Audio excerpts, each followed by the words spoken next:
¿Me prestas tu Biblia? Enseño un texto. A ver, dígame.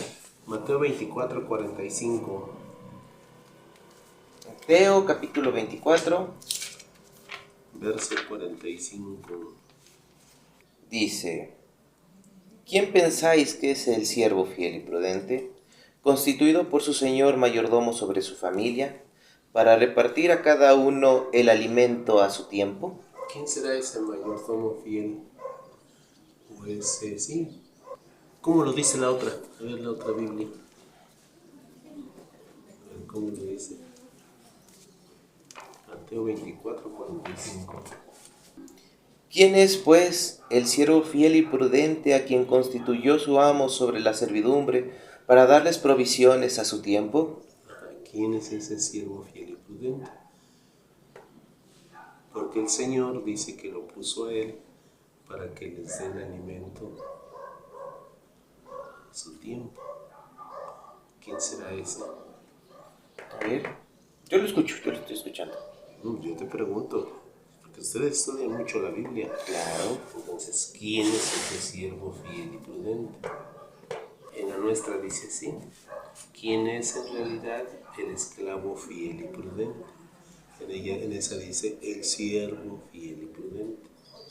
Dicen a quien su amo puso a cargo de los sirvientes de la casa para darles su alimento al tiempo debido.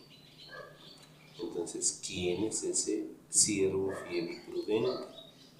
Que tenía que ser el encargado de dar el alimento al tiempo debido. Aquí Jesús no está hablando de un alimento material, sino un alimento espiritual. ¿Quién sería ese siervo fiel y prudente? Porque luego dice el 46, versículo 46. Dichoso el siervo a quien viene venir a su amo y lo hallare así. ¿Verdad? O sea, lo hallare, o sea, lo está haciendo, está dando el alimento. Dice, les aseguro que lo pondrá a cargo de todos sus bienes. ¿Verdad? Entonces, es un siervo fiel y prudente que está a cargo de darle alimento al tiempo debido a los sirvientes de la casa. Dice, feliz ese esclavo o feliz ese sirviente si su amo, cuando venga, lo encuentra haciendo eso. Bien, vamos a ver el siervo fiel y prudente. En el versículo 42 dice: velad pues, porque no sabéis cuándo llegará vuestro Señor. Pensad bien que si el pater familias supiera en qué vigilia vendría el ladrón, velaría y no permitiría horadar su casa. Por eso vosotros habéis de estar preparados, porque a la hora que menos pensáis, vendrá el Hijo del Hombre. O sea, es el amo. El Hijo del Hombre. ¿Quién es el Hijo del Hombre? Es Jesús. Muy bien. ¿Y quién sería entonces el siervo fiel? Exacto, es lo que yo te pregunto a ti, que para ustedes, ¿quién es ese siervo fiel? Porque dice, ellos tienen que estar trabajando. Ese siervo fiel debe estar dando el alimento al tiempo apropiado a los de la casa. O sea, tiene que estar de alguna manera dándoles lo necesario en sentido espiritual. Y dice también ahí, o sea, el amo no saben cuándo va a venir. Para ustedes, ¿quién es el siervo fiel? No, yo te pregunto a ti primero. No, es bueno que ustedes pregunten el primero, pero para saber la cosmología, porque obviamente la Iglesia Católica tiene la interpretación diferente a la que ustedes le dan a la Sagrada Escritura, viene la pregunta: para ustedes, ¿quién es el siervo fiel? ¿El testigo de Jehová? No, nosotros somos testigos de Jehová. No, alguien nos tiene que dar el alimento espiritual. ¿El cuerpo gobernante? Probablemente. Para nosotros es los obispos, los sacerdotes. Ahora, fíjate la importancia del trabajo del siervo fiel. O sea, ¿cómo deben estar alimentadas las ovejitas? O los, como dice aquí, los sirvientes de la casa. Deben estar bien alimentaditos. O sea, en sentido espiritual deben estar bien alimentaditos. ¿Para qué? Porque dice, va a llegar el amo ¿Y qué pasa si no lo está haciendo? Si no lo está haciendo bien el trabajo o dando el alimento bien. Ahora, tal vez recuerdes otros textos que dice Jesús, ¿no? Sí, todo árbol, ¿verdad? Se conoce por sus frutos. Exacto. Entonces dice, y luego ese árbol tiene que dar buenos frutos. Y si no da buenos frutos, entonces tiene que ser cortado y echado al fuego. Ahora la pregunta es, para que los sirvientes de la casa, o las ovejitas, estén bien alimentadas, entonces se tiene que reflejar en cómo viven las ovejitas. ¿Sí? Ese es el punto. ¿Cómo viven las ovejitas? O sea, ¿cómo está dando el alimento espiritual este siervo fiel y prudente? Ahora, o sea, aquí no queremos ni criticar, ni juzgar, ni nada, sino simplemente cómo está viendo. O sea, qué frutos se está dando debido a la alimentación que se le está dando. Bueno, vamos a la siguiente parte. Cuando la Sagrada Escritura en Mateo capítulo 24, versículo 46, que de hecho se tiene que leer desde el 42 hasta el 50, que es todo el contexto, podemos encontrar que también dice, pero hay de aquel siervo que llegare el amo y se acostumbrare, y viniere el amo y lo viere golpear a los demás sirvientes, ¿no dice así? Bien. Ese acto que nosotros estamos, o que se lee en la Sagrada Escritura, ¿es un acto general o personal? Lo que hace el siervo fiel, ¿general o personal? ¿Constituye a la casa o constituye al siervo infiel? Bueno, aquí está hablando claramente de que si ese siervo fiel, pues trata mal a la casa, ¿no? Pues está tratando mal, no les da lo necesario. Entonces, ese es un siervo fiel malo. Pero, ¿constituye a la casa o constituye lo personal del siervo? Pues es personal de él porque se va a ver cómo lo está tratando. ¿Verdad que sí? Y por eso nos dice en el versículo 42, vosotros velad y orad. Y luego en el 45, antes del 46, porque no sabe ni el día ni la hora en que venga el Hijo del Hombre. Ahora vamos a leer otro texto bíblico. Estamos en Mateo, pero vamos a pasar a San Lucas. Del capítulo 6.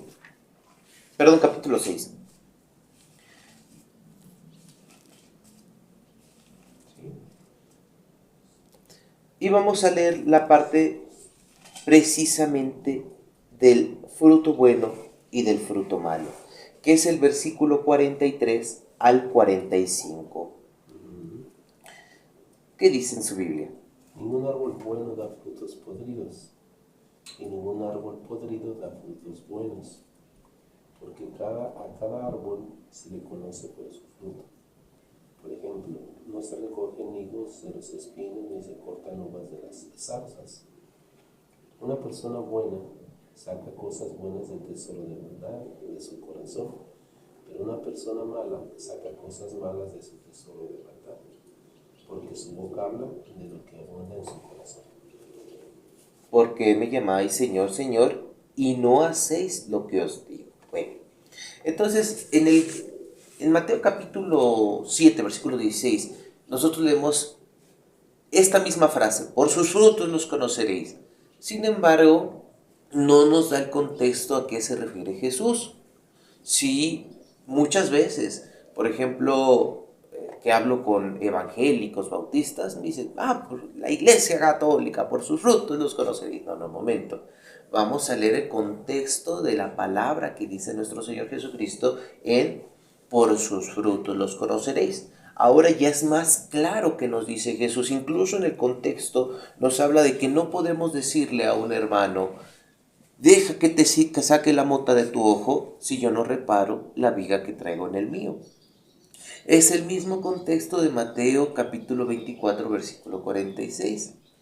Los hombres buenos de Dios, siervos de Dios, esos hombres buenos deben de dar frutos buenos, con buenas obras. Como dice el apóstol Santiago, capítulo 2, tú dices tener fe, haces bien. Santiago 2:19, ¿no? En cambio, los demonios también creen en un solo Dios y tiemblan. A veces, el hombre que dice creer en Dios hace obras malas. Pero por eso es que eso es algo muy personal, lo que leemos en el versículo 45, algo muy personal. Ni no constituye a una religión o a un grupo en particular, sino lo constituye para sí mismo. Por ejemplo, si tal persona, ¿no?, miembro de la luz del mundo, en la iglesia muy bueno, muy cantador, muy bailarín, ¿no?, pero se sabe que fue asesino, sus obras no se reflejan en su iglesia, o por lo que él representa en su iglesia, sino personales. Igual para lo mismo para Dios. Usted no va a pagar los pecados de cada quien a los que usted tenga por debajo, ¿verdad? Usted va a pagar los pecados propios personales, lo que uno hace. Como dice en Apocalipsis, yo os voy a dar el galardón según sus obras. O en Mateo, igual, en Mateo capítulo 24, en la resurrección, ¿no?, que dirá a los buenos, venid, benditos de mi Padre, porque me dieron de comer. Ahí sí habla cosas materiales, ¿no? Me dieron de comer, me vieron hambriento y me dieron de comer, me vieron sediento y me dieron de beber. Estuve desnudo y me vistieron. Fui forastero y me dieron hospedaje. Estuve cautivo y me redimieron. Enfermo y me visitaron. Y los benditos de su padre le dirán, ¿cuándo te hicimos eso, Señor? Y dice el Señor, cuando se lo hicieron a uno de estos pequeños. En cambio, a los de la izquierda les diré, apartados de mí, malditos. Era el Gehenna, ¿no?, porque así lo sigue conservando la traducción al Nuevo Mundo, dice Gehenna. En mi Biblia lo traduce como al fuego eterno del infierno, que nunca se apaga, que está aparejado para el demonio y sus ángeles. Porque tuve hambre y no me dieron de comer, tuve sed y no me dieron de comer, estuve enfermo y no me visitaron. Y preguntarán, ¿cuándo, Señor, hicimos contigo? Cuando lo dejaron de hacer con uno de estos pequeños, ¿no? Entonces, eso es a lo que se refiere Mateo capítulo 24. ¿Vale? Entonces son dos cosas separadas, el esclavo fiel y prudente y los que son sirvientes de la casa. Como que si son dos cosas preparadas. O sea, son separados o es una misma, porque dices, es que son asuntos personales. O sea, yo voy de alguna manera se me va a recompensar si doy buenos frutos. Si no doy buenos frutos, como dice aquí. Ahí le va esta. ¿Cómo se interpreta y que vaya en armonía con todo el contexto de la Sagrada Escritura? Primero, la Sagrada Escritura no se puede interpretar aislando los textos bíblicos. La Sagrada Escritura la tenemos que interpretar en su contexto y hay que conocer el contexto histórico, cultural, no solamente el contexto literario, que es en el que se desarrollan, ¿no?, versículos anteriores, versículos posteriores, sino que también hay que conocer el contexto cultural. ¿En qué momento de la historia también se está desarrollando? ¿Y en qué cultura se está desarrollando? Entonces, primer punto, primera pregunta, que es ¿en qué parte de la historia se está desarrollando? En una historia, en la historia donde conceptos más avanzados entre moral, vamos a llamarlo así, aún no se tenían. Conceptos como de literatura no se tenían. Vamos a saber en qué conceptos, en qué historia se está desarrollando. En la historia del antiguo Israel, en la época de nuestro Señor Jesucristo. Ya tenemos la primera pregunta, la primera respuesta. Ahora viene la segunda pregunta. ¿Hay algunos vestigios o pruebas antropológicas que nos puedan comprobar que lo narrado en los evangelios sea fehaciente? La respuesta es sí. Tenemos a historiadores de la época griegos y judíos que narran ciertos mensajes del Evangelio de Jesús. Uno de esos historiadores fue Flavio Josefo, muy estudiado por varios biblistas, que precisamente se comprueba la historicidad de Jesús. Pero también tenemos escritos judaicos, como por ejemplo el Talmud, los escritos rabínicos, aunque ahí mal para la imagen de Jesús, ¿verdad? Lo ponen como el hijo de una prostituta. Sin embargo, varias de sus formas de pensar y de creer de la época de Cristo las tenemos ahí, o sea, la cultura. Bien, ya tenemos allí. ¿Qué nos dicen este contexto histórico y cultural? Para la época en la que se van desarrollando los textos bíblicos, Jesucristo llama a los apóstoles y a sus discípulos. Recordemos que también el Evangelio de Mateo dice que de entre sus discípulos escogió a 12, a los que les dio el nombre de apóstoles, que quiere decir enviados. Y esos apóstoles fueron instruidos, esos 12, aparte. Ahora, ¿qué costumbre tenían los judíos? Bueno, había una jerarquía. Teníamos el templo de Jerusalén, y en el templo de Jerusalén estaba el sumo pontífice. Y abajo del sumo pontífice venían los sacerdotes. Abajo de los sacerdotes tenían los escribas y los príncipes de los sacerdotes. Y abajo de los sacerdotes y los príncipes de los sacerdotes estaban los fariseos y los saduceos, que eran como una secta, que eran los que se encargaban de enseñar en las sinagogas. De ahí nacen ciertos términos como raboní en arameo o rabí en hebreo, que significan maestros. Eran los que enseñaban la ley, los doctos de la ley. Que para la palabra hebrea docto no existe. Esa solamente aparece en el Nuevo Testamento, porque los que escriben el Nuevo Testamento no lo escriben en hebreo, lo escriben en griego. Y hay muchas palabras que aparecen en griego que no son del hebreo. Pero, por ejemplo, se toman de la palabra docto, que significa maestro o enseñanza, y le dan un nuevo giro, una nueva interpretación los hebreos. Que el docto está por encima del maestro, o sea, es un doctor, alguien que sabe de la ley, alguien experto en la ley. La palabra hebrea es shevaní, es el experto, está el rabí, y por ejemplo, si nos vamos a Jerusalén, podemos encontrar los escritos del Devarim, Shefarim y Devarim. Shefarim son los que enseñan, y el Devarim en la enseñanza de los doctores, la interpretación de la ley. Bien. En esta tradición judaica, nosotros encontramos que los maestros tenían a sus discípulos, pero no tenían enviados. Eso era algo que enseñaba Jesús. ¿Cómo él tenía enviados? Los enviados eran de los príncipes, de los sacerdotes. Eran los únicos que podían enviar. Nosotros podemos enseñar. Somos doctos en la ley, pero no enviábamos a nadie dentro de nuestros discípulos. Y eran celosos los maestros. Mis discípulos yo los enseño, tus discípulos tú les enseñas. Y luego se ponían a debatir en las sinagogas. Por eso es que los apóstoles también iban a debatir a las sinagogas. Era algo tan común en aquella época, por las filosofías que se enseñaban en aquel entonces.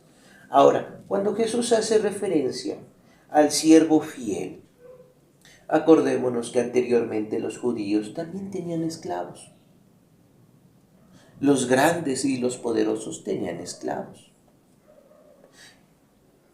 Y los esclavos, cuando un esclavo era el mayordomo, que lo correcto es el amo de llaves, porque el que tenía la llave abría, nadie podía cerrar. Cerraba y nadie podía abrir, tal cual lo dice Isaías. El amo de llaves era el que quedaba en suplencia del amo.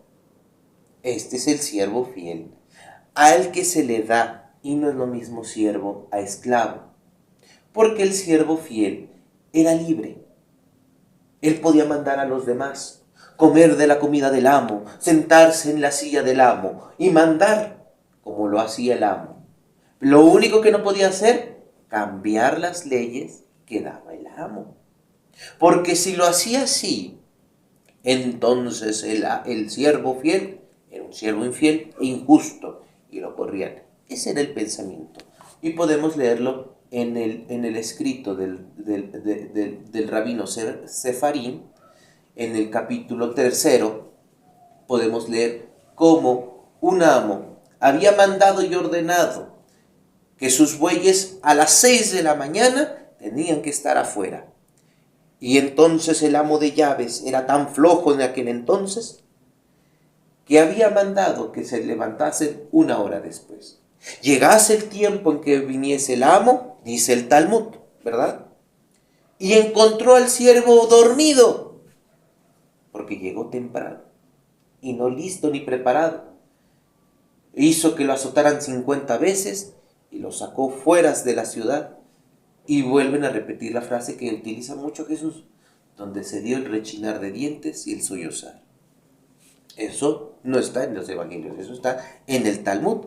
Entonces, en el Talmud encontramos ese vestigio, ¿no?, de cómo era el pensamiento, más o menos, de la jerarquía de las casas, de los que tenían potestad para tener esclavos y siervos. Al siervo se le pagaba con tierras. Al siervo fiel, si después de un tiempo él se multiplicó en su familia y su familia había sido fiel al amo, el amo de las muchas tierras que tenía, le dejaban una porción. Pues esa imagen la utilizaba Jesús para sus contemporáneos, nosotros no. Pues quién, por más que tenga dinero, tenga ya esclavos hoy en día o siervos tan fieles, ya hasta ahí hay una ley que prohíbe eso, ¿no? Porque anteriormente no, hasta las sirvientas se quedaban en las casas a los que les iban a servir y después se regresaban a su pueblo, y hay una ley, ¿no? Ya las regula. Pero antiguamente sí estaba eso. Ahora, aquí Jesús no habla de una organización, no habla directamente de obispos, de sacerdotes. Aquí está hablando de quienes le sirven. Cierto, cuando se habla del siervo fiel, está hablándose del amo de llaves, del que sirve al amo de llaves. Pero sus obras no tienen nada que ver con que si está o no en la religión verdadera, sino que tiene que, así como da el alimento espiritual, cualquiera, así tienen que también ser correctos y rectos en su forma, en sus obras. Por eso nos dice en el versículo 48, si no mal recuerdo, es el 48, el 47, donde dice que si al siervo fiel si al siervo viniese el amo y lo encontrase azotando a los demás esclavos o a los demás siervos, ¿qué pasaría? A él también lo harían azotar, ¿no? Aquí nos habla de que debemos de obrar para que se nos dé según nuestro galardón cuando venga el Hijo del Hombre. Es un texto escatológico que explica la venida del Hijo de Dios, la venida del Hijo del Hombre. Es aquel que nos va a venir a dar según nuestro galardón, porque Él es el amo. Es así como se interpreta el texto. Qué interesante. Me llama la atención, por eso te decía, la gente, y hablamos de la gente en general, no vamos a hablar nomás de aquí de la colonia El Alto. Nosotros visitamos de forma regular a la gente, y tú lo sabes, vamos de casa en casa. La gente, es más, no sabe ni abrir una Biblia. La pregunta es, por eso te decía, tú lo ves de esa manera, nosotros lo vemos de otra manera. Sí, por eso yo también le preguntaba cómo lo ven. Este esclavo fiel tiene que encargarse de darle ese alimento para que las ovejas estén sanas en sentido espiritual. Ahora, tú observa aquí nomás, te decía de manera local, la colonia El Alto, la La gente no está interesada en una Biblia, la gente no está interesada en lo espiritual, la gente no está... Nada. Ahora dime, tú vas a una iglesia, ¿sí? Vas, te metes y observas. ¿Qué les enseñan a la gente? Bueno, Espera. ¿Qué les enseñan a la gente? Ya la gente ya está tan acostumbrada a que llega, escucha las mismas palabras, un poquito del sermón, unos 2, 3 versículos de la Biblia, esta es palabra de Dios, el sermón del sacerdote, amén, feliz, vámonos. ¿Y qué hace la gente saliendo? Se va a sus actividades normales, se olvidan de todo. ¿Por qué? Porque no se está siguiendo la enseñanza y la instrucción del Maestro Jesús. Si tú lees lo que dice tan solo el capítulo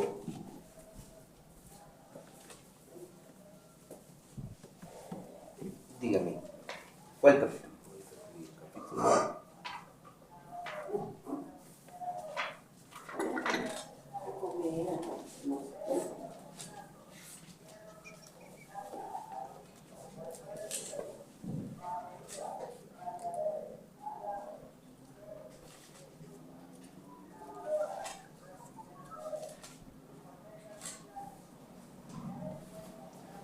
y ahí Jesús es clarito cuando les dice esto.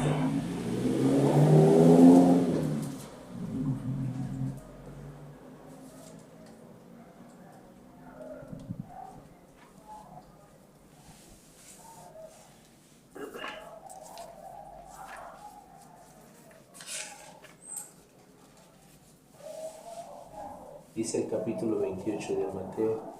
Mateo capítulo 28. Dice los últimos dos, 19 y 20. Ir por todo el mundo y enseñar a todas las gentes a que sean mis discípulos, bautizándolas en el nombre del Padre, del Hijo y del Espíritu Santo, enseñándoles a observar todo cuanto yo os he mandado. ¿Esa? Exacto. Todavía no llevo, pero me lo sé de memoria. Exacto. Entonces, ¿cuál era la instrucción de Jesús?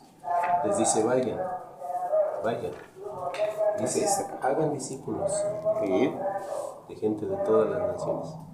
Y luego dice el 20, enséñenles a obedecer todo lo que yo les he mandado. Sí. Realmente te decía en una misa, en una iglesia, realmente se enseña lo que Jesús ha mandado, lo que Jesús quiere que la gente sepa. Bueno, quiero responder eso.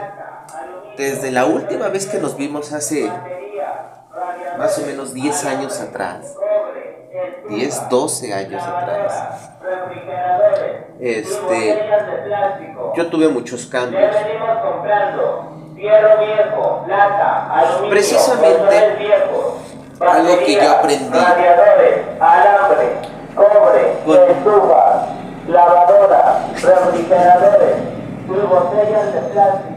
precisamente algo que aprendí cuando dialogaba con todos, porque yo siempre me los encontraba en el parque, a los evangélicos ahí en Santana, o los de la iglesia Pare de Sufrir, ¿no?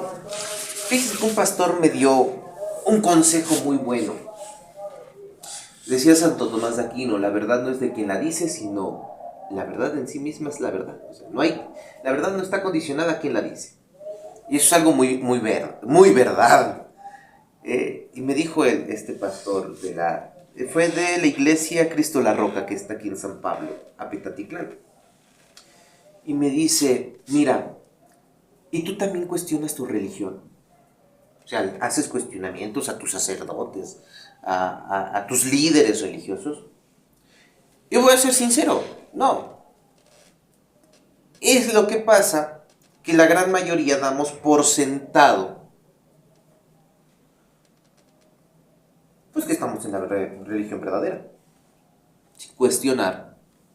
Es más, a muchos ni siquiera les interesa si están en la religión verdadera, nada más con que vayamos a misa y ya.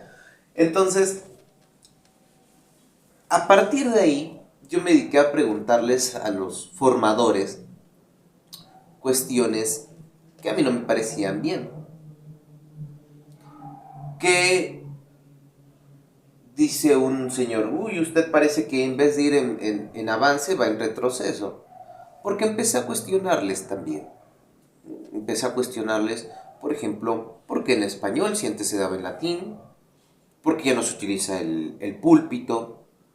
De las imágenes, pues me queda claro que nunca las prohibió la Biblia. Temas bíblicos me quedaron muy bien claros, pero acciones, por ejemplo, del por qué ahora el sacerdote parece más un administrador que un pastor de almas. Ya no parecen pastores de almas. Simplemente llegan y así yo se los cuestioné. A ver, llega el sacerdote, dice la misa. ¿Y cuánto fue por decir la misa? 500, 600 pesos. Y luego se las echan en 25 minutos. Bien rápido. Porque entre más rápido, a dinerito cae. Uy, pues ¿para qué les pregunté? Es como cuando les preguntaba a los protestantes de lo de la Biblia, cuanto al tema de la sola escritura. La mayoría se enojaba. ¿Por qué les pregunté? No, es que ya te estás volviendo protestante, es que ya te estás volviendo esto. Bueno. Después yo les preguntaba sobre por qué en la iglesia, dentro de la iglesia, se asistía con tanta inmodestia. Algo que yo siempre, se lo dije a ustedes, se los digo a todos, algo que yo siempre admiré y admiro de los testigos de Jehová es que aún en las calles y en sus cuando salen a publicar y en sus salones del reino, visten con modestia. Pero ¿qué pasa? Uno va a los templos que dicen ser católicos y ¿cómo vemos a las muchachas? Nada más con las muchachas, con las niñas. ¿Cómo las visten las mamás? Porque las muchachas ya se visten solas, ¿no? ¿Cómo las visten las mamás? Pues bien impúdicas. Parece que se van a un antro. Y lo peor, que llevan entonces también a sus hijos a un antro. Entonces yo eso cuestioné. Todo lo cuestioné. Sobre por qué el cobro de sacramentos. El exceso en el cobro de sacramentos. Porque de las ministras de la Eucaristía. Porque del cambio de liturgia. Muchas cosas. A lo que muchos sacerdotes pues no me supieron decir, ¿no? Aquí en Santana, por lo menos el que estaba de párroco, el padre José Rojas, ese de plano ya hasta me dijo, tú eres un maldito, tú te vas a ir al infierno. Yo, es normal que alguien me haga preguntas. ¿O qué enseña la filosofía? Se supone que los sacerdotes estudian filosofía. Son 3 años del bachillerato canónico en filosofía. Y se nos enseña algo que se llama epistemología. ¿Sabe usted qué es la epistemología? No. ¿No? Es el arte, la filosofía de hacer preguntas, de hacer conocimiento, de cómo se llega a un conocimiento. Esa es la epistemología. Y para llegar a la epistemología, la filosofía marca la mayéutica. La mayéutica precisamente es el arte de hacer preguntas, de cuestionar. Si digo que el cielo es azul, ¿por qué el cielo es azul? Si usted me dice, ¿por qué su camisa es azul? ¿Por qué? Para empezar, ¿por qué es camisa y por qué es azul? ¿No? Esa se llama mayéutica. Y la conclusión a la que llegamos de cómo hacemos ciencia se llama epistemología. Y a mí me sorprendía que pues simplemente quisieran que nosotros diéramos por hecho. Entonces, después de un largo viaje, yo dejé de ir a misa. Así se lo digo. Fueron como 2 años que yo dejé de ir a misa. Dejé de leer la Biblia. Dejé de muchas cosas. Y hasta que conocí un grupo, una comunidad muy conservadora, muy tradicionalista, en la ciudad de Puebla, que es la Fraternidad Sacerdotal San Pío X. Y empezamos a asistir allá a misa, hasta Cholula, Puebla. Allá la misa en latín, allá no hay nada de lo que yo veía acá. Nosotros 2 o 3 ocasiones pedimos la celebración de la misa, el padre nunca cobró esas celebraciones o las misiones, era lo que uno quisiera dar. Y ahí es donde yo entré de misionero. Después me salí de la fraternidad y me fui a un grupo que se llama Sociedad de Cristo Rey, que es a donde yo estoy actualmente como misionero. Y efectivamente, hay muchas cosas en la iglesia moderna ha de tener ahora conocimiento de que cuando yo digo que soy católico, no me refiero a los católicos que usted ve en la colonia, que van a esta iglesia, que van a la parroquia, porque sinceramente esos no son católicos.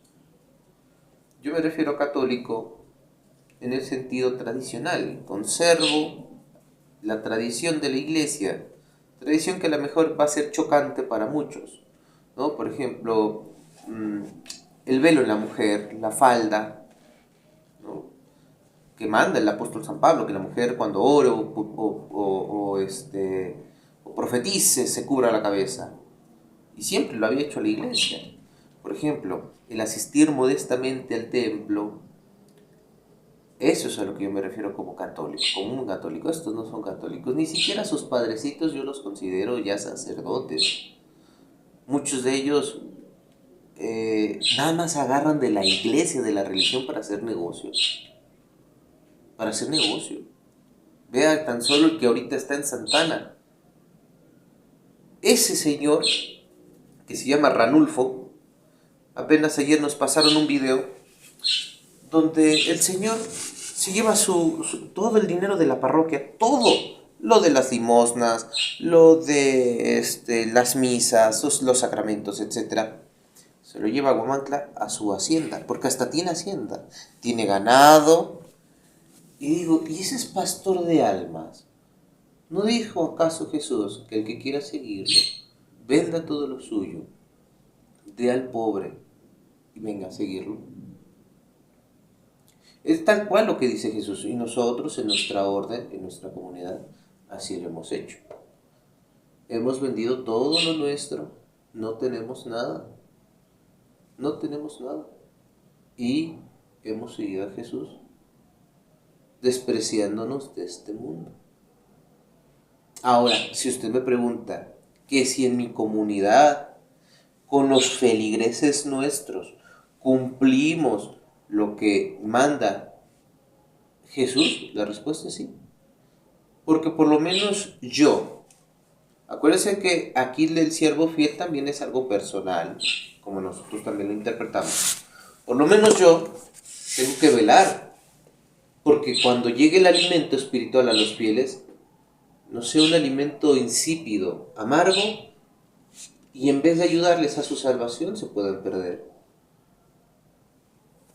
A diferencia de ustedes, nosotros pues no creemos en ir de casa en casa, porque incluso en San Lucas capítulo 10, y usted lo puede leer ahí en su Biblia, nos dice Lucas 10,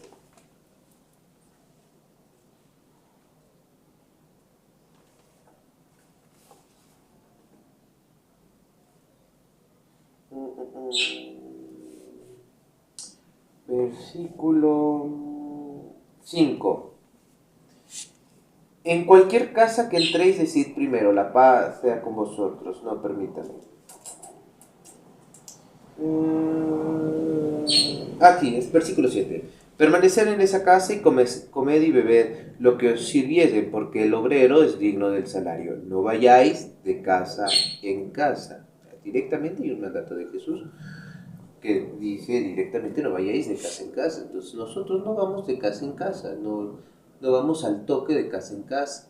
Sin embargo, sí vamos a visitar a las casas, y en las casas les decimos a los familiares que inviten a sus vecinos, y hacemos allá reuniones en diferentes comunidades. Aquí tenemos uno, en Santa Catarina Yometla tenemos otro, donde les enseñamos precisamente algo que a lo mejor, no sé si cuando usted fue católico, usted las conoció, las obras de misericordia. No, la verdad no. Están en Mateo capítulo 25. Dar de comer al hambriento, dar de beber al sediento, vestir al desnudo. Eso es lo que nosotros llamamos obras de misericordia. Entonces, por eso, quise hacer ese paréntesis para que me entienda cuando digo, sí soy católico, pero no de estos.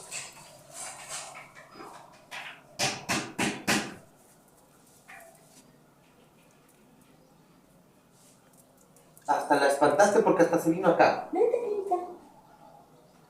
¿Qué? Vete a tu cama. Corre. Corre, corre, corre, corre, corre. A tu cama, a tu cama, a tu cama.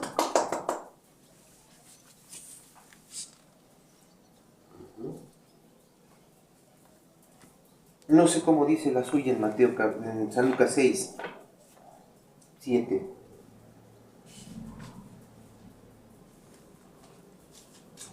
Digo 10, 7. Porque ya en Mateo, pues Jesús da las instrucciones claras, ¿no? Mateo 17. Así que San Lucas 17, 17. Así que quédense en esa casa y coman y beban lo que les sirven, porque el trabajador merece su paga. No anden cambiándose de una casa a otra. Así dice. Entonces cambian el texto griego, kerentos, significa ir, caminar, por quedarse, por esteim, estar. No, pero en griego dice, no vayáis caminando de casa en casa. Y yo sé que los testigos de Jehová utilizan Mateo capítulo 24, versículo 14, por el de, y esta predicación es para todo el mundo, algo así, Mateo 24, 14, vamos a leer, que es el que más me han citado. 24, 14, dice: será predicado este evangelio del reino en todo el mundo, testimonio para todas las naciones, y entonces vendrá el fin. ¿No es ese? ¿O cuál otro es el que me quería decir? Porque sí, entiendo que... A ver, por ejemplo, sabemos claramente quién fue el apóstol Pablo. Claro, el que creció a los pies de Gamaliel. A ver, ¿qué dice Hechos 20:20? Hechos 20:20. Vamos a leer Hechos capítulo 20, versículo 20. Dice: como no omití nada de cuantos fuera de provecho, predicándoos y enseñándoos en público y en privado. ¿En privado qué entendemos en privado? En su casa. Entonces él iba de casa en casa. No iba de casa en casa. No. Vamos a leer lo que dice el contexto. A ver. El versículo 16 dice: había Pablo resuelto pasar de largo por Éfeso, a fin de retardarse en Asia, pues quería hacer posible estar en Jerusalén el día de Pentecostés. Desde Mileto mandó a Éfeso a llamar a los presbíteros de la iglesia, que tienen que ir anciano.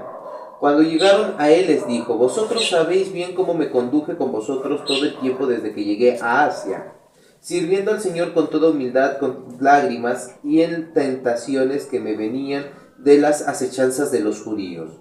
Como no omití nada de cuanto os fuera de provecho, predicándoos y enseñándoos en público y en privado, dando testimonio a judíos y a griegos sobre la conversión a Dios y la fe de nuestro Señor Jesucristo. Ahora, encendidos por el Espíritu, voy hacia Jerusalén, sin saber lo que allí me sucederá, sino que en todas las ciudades el Espíritu Santo me advierte diciendo que me esperan cadenas y tribulaciones. Ahora, viene aquí la cuestión. Los vestigios históricos, porque ningún apóstol, ni Pablo, ni Pedro, ni Santiago, los vestigios históricos, aquí están mencionando lugares reales que aún todavía existen, ¿no? Todavía existen, sí. El Asia Mayor, el Asia Menor, Jerusalén, Palestina, tenemos también Éfeso, existen. Bueno, y en esos lugares no se encuentra vestigio alguno de que Pablo, los apóstoles o los presbíteros que se mencionan en el versículo 17 hayan ido de casa en casa. ¿Cuál es el vestigio histórico y antropológico que se tiene?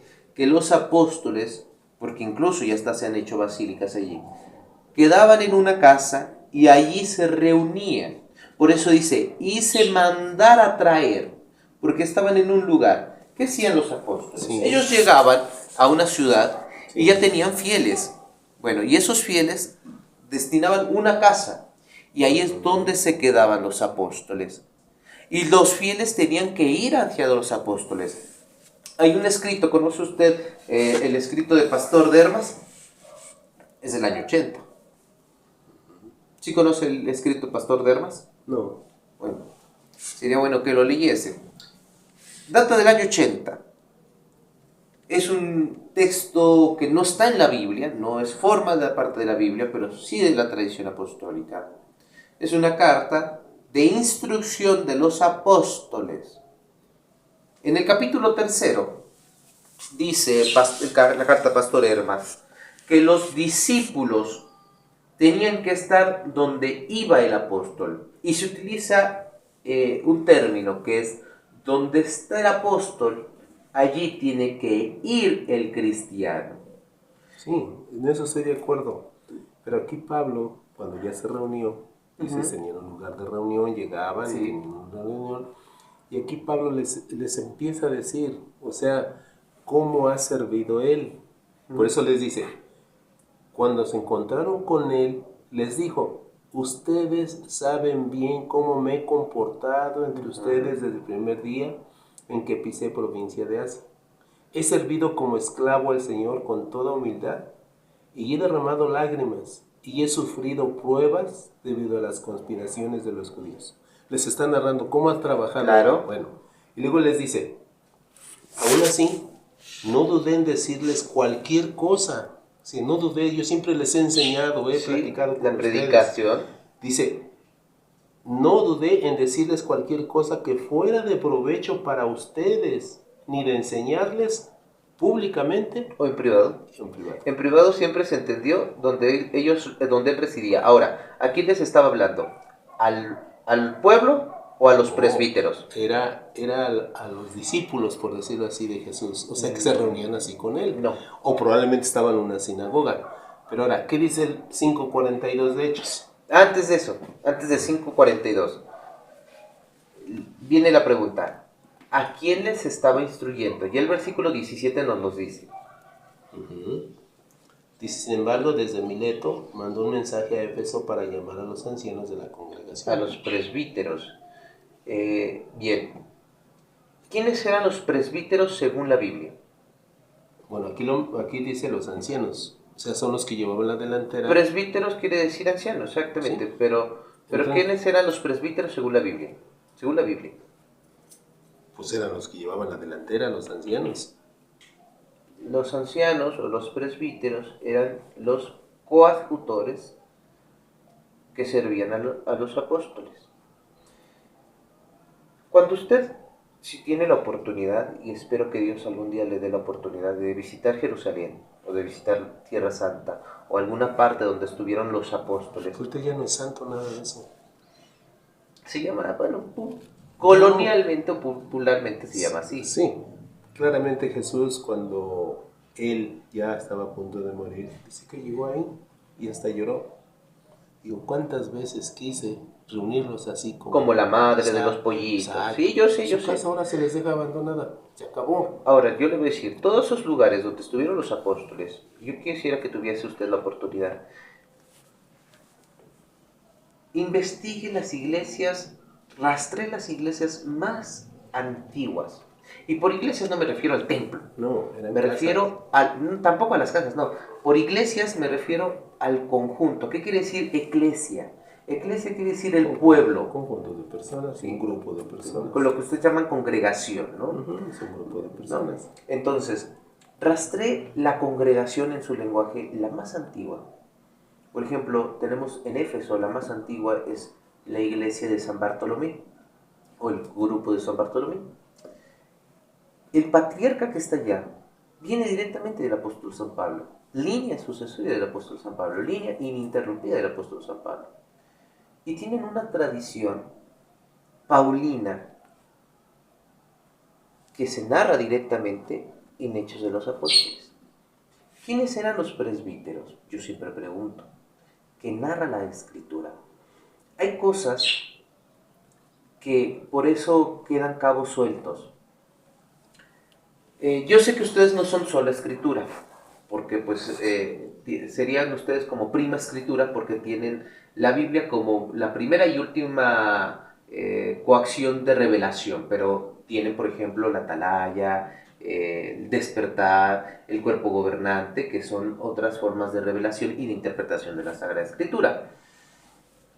Entonces, el problema de tener solamente la escritura, ya sea prima escritura o sola escritura, aislada de su contexto, trae muchos problemas de interpretación.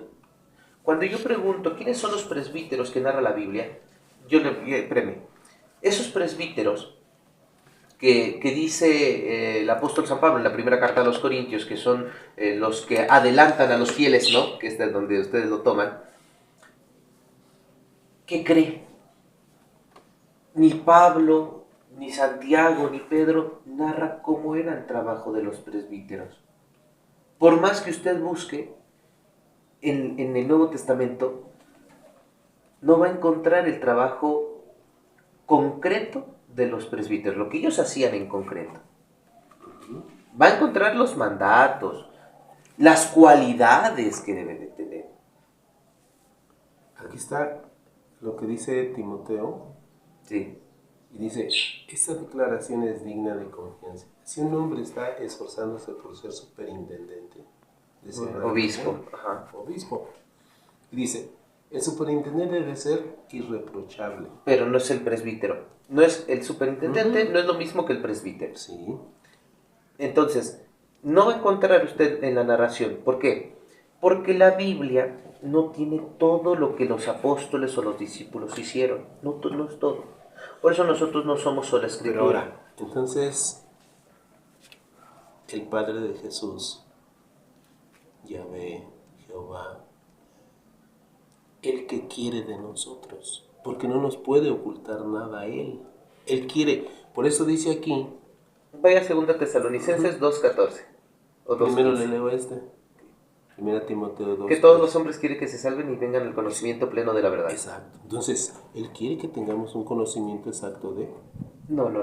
Es pleno. El prefijo es pleno. Exacto, en griego, tiene otro término. Yo sé que 1 Timoteo en su Biblia lo traduce del griego, pero, por ejemplo, yo que en mi teléfono tengo el griego original. Y vamos a leerlo. El Nuevo Testamento. Porque ahí es donde entra otro error, que es las traducciones. Nuevo Testamento. Ay, no, ya se apagó porque le quedaba un...